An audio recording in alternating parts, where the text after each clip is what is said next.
Desh Fernando was in a boardroom staring at an unsigned document. He knew what it meant. For 10 years, he'd worked his way up in the television industry to his job as post-production manager. Now his dream job was over. Desh was angst-ridden. What would he do now? Did he still even want this job?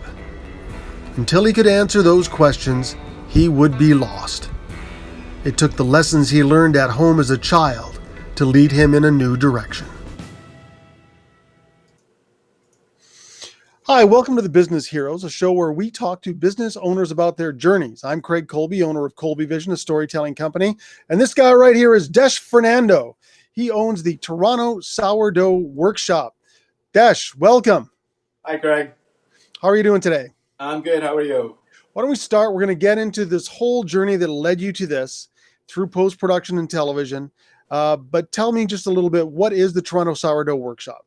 So the Toronto Sourdough Workshop, we started that about 2 years ago. Started this right here in my condo, and we've now grown it in about 2 years to something that we're actually putting on for a group of about 20 people at test kitchens all around Toronto. It sounds fantastic, and we are going to watch you make some sourdough. Yeah. As we do this interview.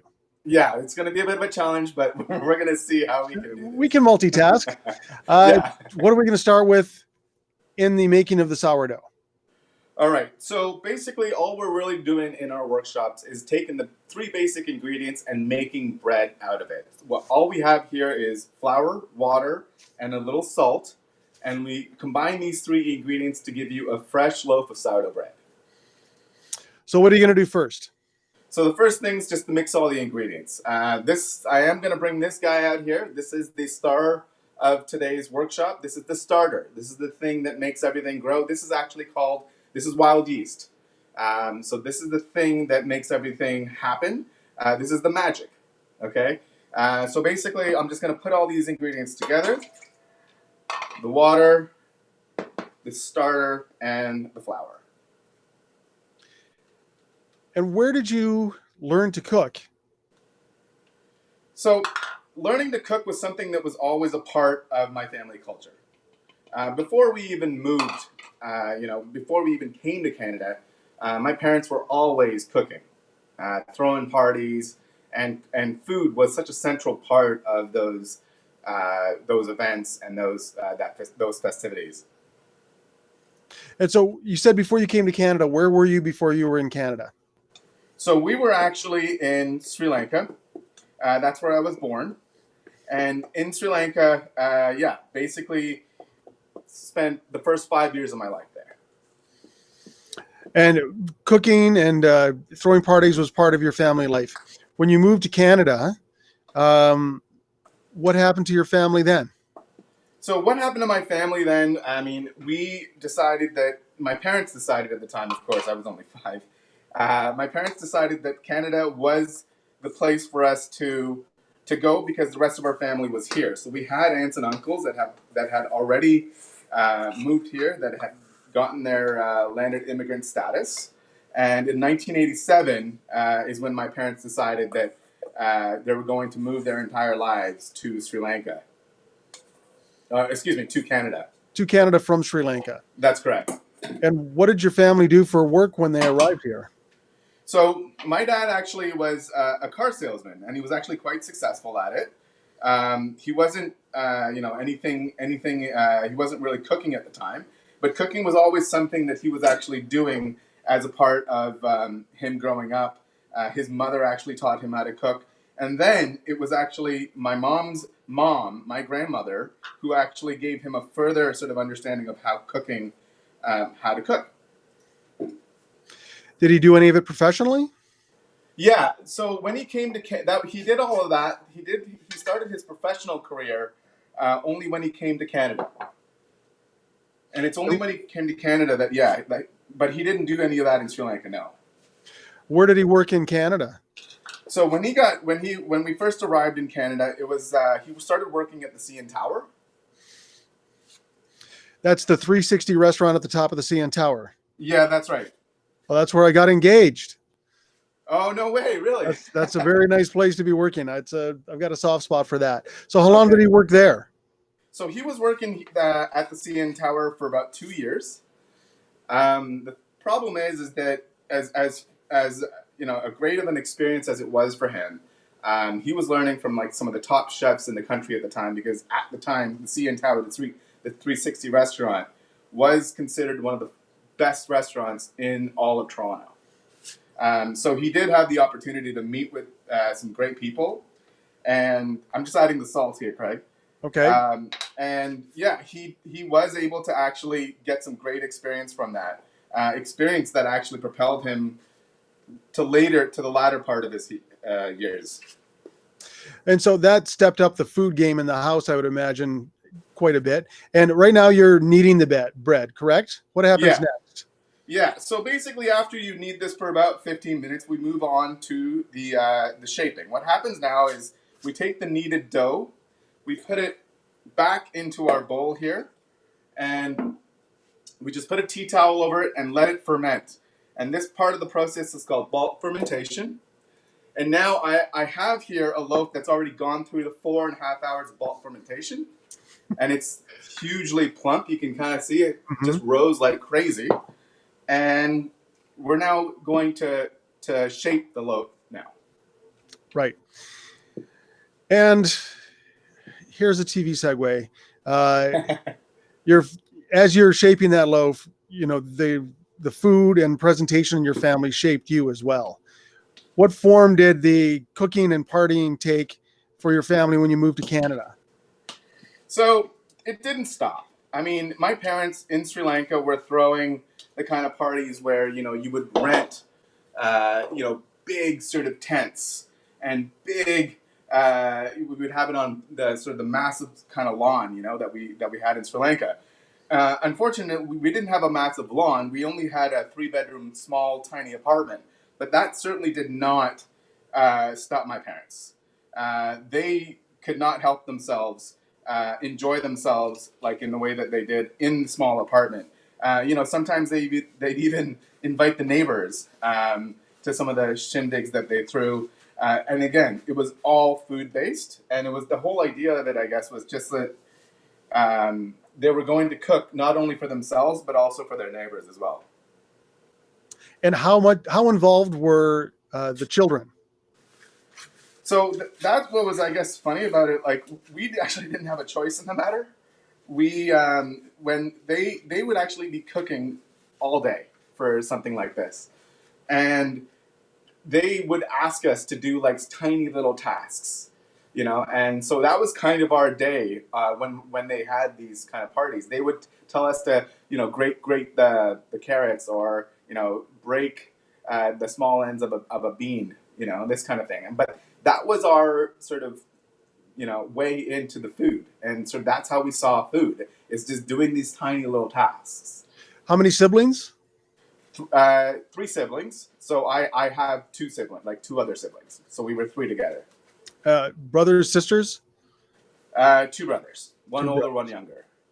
Middle child like myself. Feel your pain. Yeah. Actually, I like being the middle child. So you are participating in preparing the food. Yeah. Um, did they ever turn the reins over to you guys? Well, that was just it. I mean, like, so during the parties, the older that we got, the more dishes that they actually, you know, gave us, like they made us responsible for.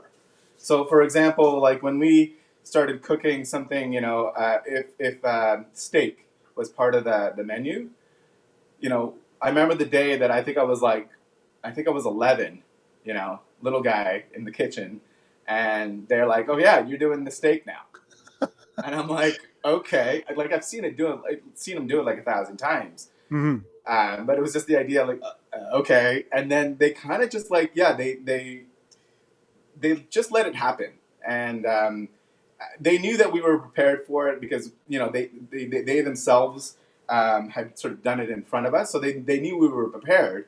But of course, it's a very scary thing, of course, when you're 11 years old. But yeah, that was kind of the tradition. Preparing steaks at 11 is a daunting task.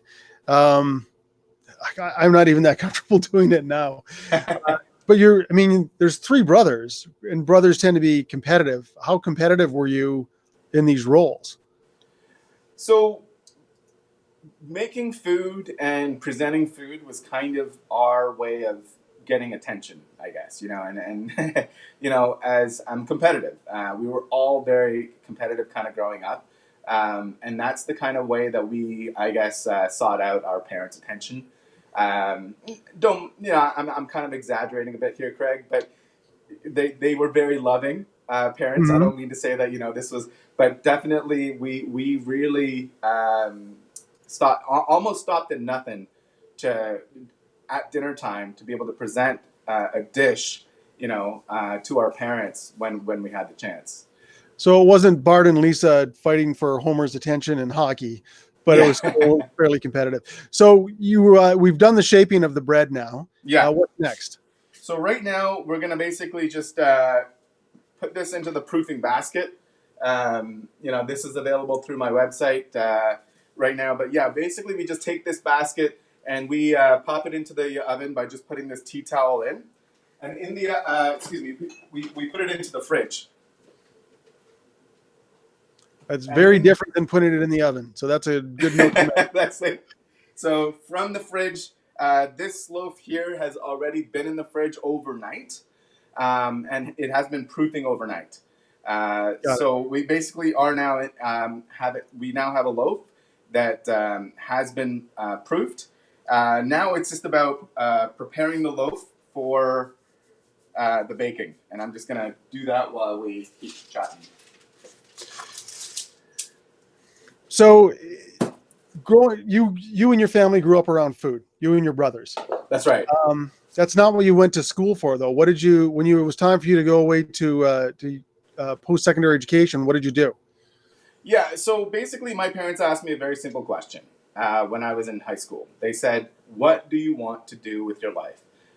It seemed very simple at the time, but very, very obviously very complex topic, right? Yes. But they made it very easy for me to think of my life like that. So, like, what makes me the happiest? And at the time, really, what it was picking up a camera and shooting people. That gave me the most amount of joy. I basically stumbled on a film kind of class when I was in high school, and Mr. Pauly, rest in peace, he actually inspired me to start making films, and then I became the kid that was always sort of had a camera in my hand and a tripod in my hand Hmm. because I was just going around school like filming everything that I could kind of thing. And then that kind of led me to university. And that's when I decided to take that sort of passion that I had for making films into an actual career. And so you went through university. You studied television and film production, Yeah, um, and that's where we met. Is you were working at a post production facility that's right. where I was in charge of hundreds of hours of 4K nature That's footage that was right. coming through. So I would Yeah, pop down occasionally, and you would be coloring it. that's right. And Yeah, how did you enjoy that part of your career? that Not was. just working with me, of course, but I mean, working in post production. So that was one of the funnest times of my life. I mean, I would never trade any of those moments. They were so fun working at Triangle Post. The people there were unbelievable. Basically, it was an institution for learning how to color and how to process post production content. And of course, working with Craig was wonderful, a perfectionist and very kind hearted soul too. But that's kind of like where it all kind of started for me in terms of post production. It ignited this spark, and it got me thinking about all the nitty gritty things, all the nitty gritty details that need to come together after the film has been shot. And you went on to become a post production supervisor after that as well. That's right. So you were doing very well in your television career, and also you seem to be doing very well with the sourdough that I can see right now. What stage are we in now? So right now I'm just scoring the loaf in order for me to put this into the oven. And this is just something that happens right after it comes out of the fridge. I put it on this sort of parchment paper, and I'm getting ready for it to go into the oven. Now, at this stage, I would have the oven preheating to 480 degrees. Excellent.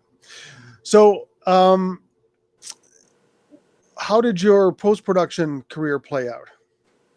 So the post production career was an interesting one. I really loved editing, and more specifically, coloring was like my most favorite thing to do in that post production process. So that's why I decided to become a colorist at Triangle. After that, it became apparent to my community as well that this was something that I was good at, and then word got out, and I actually got called out to become a post production supervisor and supervise a group of 20 people that was working in a production house. And supervising people is very different than actually having the skills themselves. It's a whole different skill set and mindset. How did you find that? Yeah, it was definitely something that was different to me. It was a wonderful experience, but I was losing kind of sight of what I really wanted to do, which was still be creative. In the time that I was managing people, my creativity kind of got stunted a little bit, and I was starting to develop some, yeah, some, I guess I was just starting to really feel that I wanted to stay creative at that time, Mm-hmm. and so that's when that kind of, I guess, came to a stop.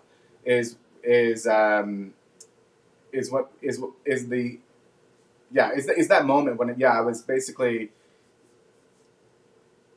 given an opportunity to either stay or leave that company, and I decided to leave because I wanted to pursue something a little bit more creative. But you had still been creative in your personal life with cooking and presenting, correct? Exactly, yeah. So in that time that I was working there, I was still pursuing my hobby as a photographer, and then slowly I started getting in more clients, and that hobby then became a career as well. And so that was kind of happening at the same time. I was starting to manage a studio in Liberty Village called Dead End Studio, and that studio gave way to me taking on photography full time. And so when I was there, I was offered the position of studio manager, and that studio manager position propelled me to a place where I can actually work on my photography while the studio was available, but at the same time I was also managing the studio, managing the day-to-days of the studio, which for me also was great because I could see how other people were doing things. When photographers came through the studio, we got into talking shop like almost immediately. So it was a great hub for sort of creative ventures. Um, yeah, so that was it. Kind of propelled me into that How else did you use that space? quite a bit. We used it also for other things, and the other things were yeah. So the other things were basically throwing on this event that I actually had started about 8 years ago. It just turns out that the space, the photography studio, was a 2,000 square foot studio space in Liberty Village. And I had actually been living in that space with a group of other artists. Not we all had our own kind of lofts, but my loft with 2,000 square feet, and we all had lived together like as a kind of an artist community. And yeah, that when we were told to that we couldn't live there anymore, my buddy Rob and I decided to make that studio into our actual permanent studio, that a photography studio. So then that became Dead End Studio. Uh, so yeah, that was basically the way that came about. And were you still, you know, following up on things that your parents had taught you about food and presentation? Yeah, that didn't never left. I mean, we were always I any time night that I would go home, instead of going to like the McDonald's or wherever, we'd always make food at home, Mhm. and that was kind of a culture that was built in after, of course, that I left home when I went into university. When I got out of university, that was just always apparent. And so cooking was always there. But then cooking also became a big part of that event that I was throwing at the Armory. It was Hmm. called the Armory Collective, and I was running it with a friend of mine named Jenny Jen and Jenny Palazotis. And she and I had started this event 8 years ago, and it was the whole idea of that event was that we were going to feature two bands every 2 months, and a group of about 100 people would show up every 2 months, and that was the following. And it was this cozy, intimate performance space that was available for artists. And a big part of that was actually food. So we would actually prepare food all day and then have the performance in the evening. So you would have food, presentation, these parties, basically an extension of what you had growing up. It looks like what you've got there is ready so far. What's the next step? So the next step here, Craig, is I'm just going to stick this into the oven, into a Dutch oven. So that's just this here. And I actually have a Dutch oven that is ready to go. So this is going to go into the oven. And then 40 minutes later, we have a This is a loaf of very bread. cooking show. It went in and it's done. Yeah. How did you come to? So you have this breadth of experience. Obviously, TV is part of presentation too. You know how to cook. You know how to present. You know how to throw events. How do you come to Toronto Sourdough Workshop? Yeah, that was just the freakiest kind of coincidence. I had sort of fallen in love with sourdough just through a simple conversation that a friend of mine and I had. He had learned himself how to make sourdough. He was bragging about it on Instagram, on Facebook, so he invited me over, and we had one slice each, and he drizzled it in a little bit of olive oil, and that was it for me. I was so hooked. I was immediately intrigued about the process. So it was only when I started when I actually moved into my condo, when I had an oven to work with, that I had the idea. Okay, let's try this and see. My first loaf failed. My second loaf failed. My third loaf, though, was phenomenal. And that was basically it. I was hooked. I was like, soon as it came out of the oven, magic happened in there somehow. And, we had something very similar to this. Um, and then, It's vaguely reminiscent of that Monty Python and the Holy Grail bit about building the castle on the swamp. Like build the first right, one and it sunk, build the second one, it burned and then it sunk, build the third one, it sunk. But the fourth one, it worked. it's great. Yeah. Yeah, so I mean, that was basically it, right? It's like, you keep trying and you keep trying. I mean, everyone around me, at the time was doing it as well. So when I made my first loaf, my roommate is actually a huge bread fan. He's actually, from Iran. He's Persian, and apparently they have a huge bread culture there. And he was a bread connoisseur. And when he tasted, a slice, he said, "Dash, like, you've been asking for a way to get more integrated into, the condo life and condo living and the people here in the condo. Maybe you should teach the people in the condo how to make bread. That way you can invite them and we can all kind of sit around and you can teach us." Mhm. And it just started with two people coming over. Um, I had a cheese board laid out, and we were just sipping wine and eating cheese. And yeah, I just took them through step by step, and it became an evening. It was about 4 hours. And by the end of it, they left with their own loaf of sourdough bread. And that got me thinking. I was like, well, maybe I could kind of open this up to people that are interested in doing this on a sort of a larger scale and inviting their friends and family. And that's exactly what it kind of turned out to be. We opened it up in a test kitchen, so it was just in a sort of a commercial kitchen. And yeah, people came in and they saw the wine, they saw the cheese.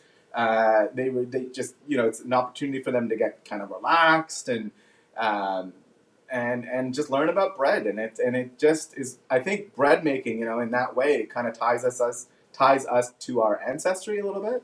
and that's what kind of creates this sort of ease of like drinking wine and like making your own bread. You're right in there. Your hands are getting dirt, like. And so you've got this great event where people come and they learn to make something together, which is always a very bonding experience. How do you translate that into a business? So it became it basically was filling a need. I think it's the best way I can kind of explain this is that when I saw that there were people that were interested in attending something like this, I broke it down into a structure, into a 4-hour structure, so that so basically when people come through the door, there's a little greeting, and then we kind of break it. We broke the structure down of how Mhm. bread is made. That structure basically required a budget. I don't know how else to put this, but it basically, you need the money to be able to buy the wine, to buy cheese, and to, the rest of the ingredients. And then that basically is it. It became like, okay, well, we're going to start at $50 a person, and then the experience grew. The more people came, the better the experience grew, and so it, instead of then having it in my condo, we moved it out into a commercial kitchen. And then we were able to charge people. We were basically charging people at $125 per person by the end of that. And how many people would attend? There was about 20 people that attended every single workshop, and every single workshop we did it every month. So about 20 people a month, but every single workshop was selling out. And were you, what were the plans to scale this up? So the plan then became just moving it into a larger commercial kitchen, and basically having a bigger sort of place where people can actually bake bread. Um, And what stage were you at when COVID hit? we were at our peak. We were selling out every single month. Um, you know, yeah, it was a tough time to have to hit that. So how did you respond? So people still wanted to learn how to make bread. And what was funny was that baking bread became something that was so popular. Everyone wanted to bake bread. So, I looked at the structure that we had created for the workshop itself, and then put together another structure for an online lesson. And so right now we're actually have transformed our live workshop into 4 online lessons, starting very much with how to make your own wild yeast. Basically every lesson is an hour. The first one starts on Monday, so you get to learn how to make your own yeast on Monday, and then Tuesday, you get to be in your own kitchen with your own ingredients that I have listed, and you get to make your own bread with me. That's the idea.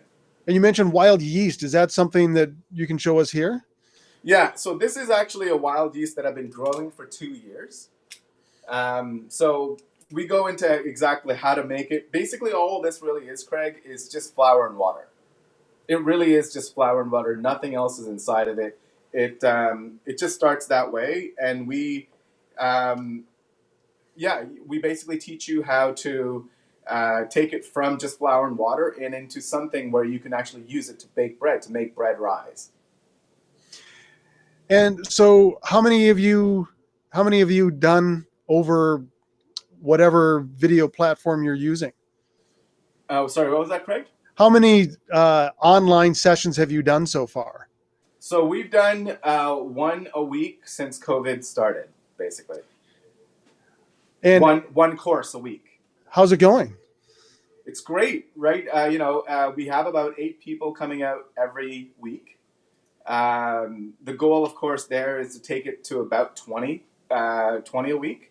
Hmm. But now I kind of have my sights set on a kind of a bigger picture now. And what's the bigger picture? So the bigger picture right now is for me to work, is to move all my efforts towards the culinary arts, really. Mhm. And I would love in the next few months to acquire a mentor, so a pastry chef that has gone through, the trenches, and that can kind of guide me into what he or she thinks would be a good path. And I basically, yeah, want to set my sights into the culinary arts, more specifically pastries, and then sort of see how that goes.